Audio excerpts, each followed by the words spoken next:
From the Watergate building in Washington, this is Hotline TV. Now here are Hotline editors Amy Walter and John Mercurio. Welcome to Hotline TV, everyone. I'm Tim Sahd. And I'm Quinn McCord. Well, Hotline TV has been pretty caught up in that presidential race recently, but meanwhile, Tim Sahd here has ramped up production of the House Race Hotline to 5 issues a week, and apparently he's losing his hair over it. I let it grow out for this appearance. As did I. Tim, do you know any spicy house races that are on your radar right now? I like that word spicy. I don't know if it applies to any house races, but you know, there's been... How about creamy?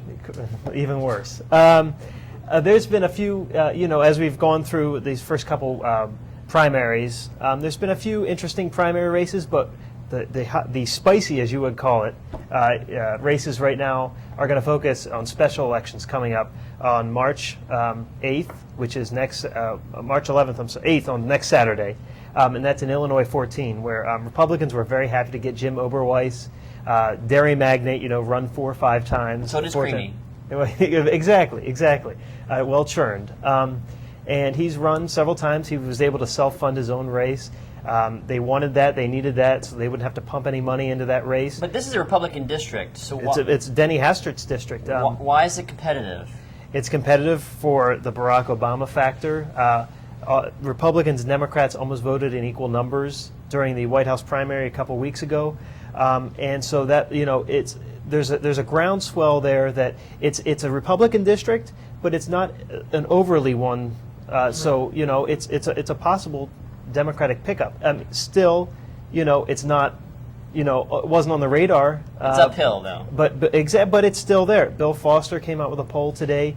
He's up 4 points. You know, whether you believe that or not, it's still a heck of a race. You know, 2 weeks to go, anything can happen. Republicans can still come home. It's not finished yet, but you know, Bill Foster is looking like a good candidate. He has a change message down. He's on the attack. Jim Oberweis is not the best candidate. Yeah, but do you know what is a lot more exciting than that race, though?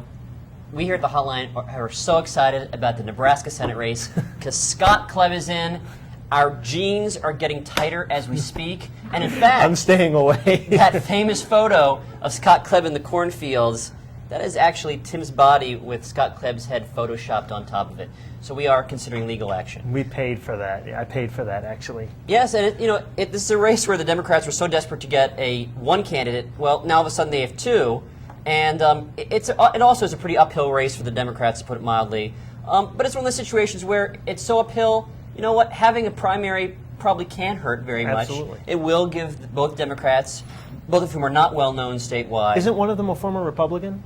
Yeah, Tony Raimondo is industrialist. Manufacturing baron. I thought they got rid of them in the 20s. I don't. No. Oh, yeah, okay. he's a robber baron. Oh, No, okay. I'm just joking, Tony. But he was a Republican. He was going to run as a Republican. Switched parties at the last minute. So Scott Klebb will make that point, and Raimondo will probably say, well, he's a moderate. He's a businessman. He can self-fund too, somewhat. Democrats will point out that in Nebraska, Democrats have won 9 of the past 11 Senate races. But I believe those were all with former governors, so making it a very uphill race. But who cares who wins? Scott Klebb's in it, and that's what matters to us. So, but that's going to do it for us here at Hotline TV, this very bald edition of Hotline TV. Once again. Again. We'll see you next time. Thanks for joining us.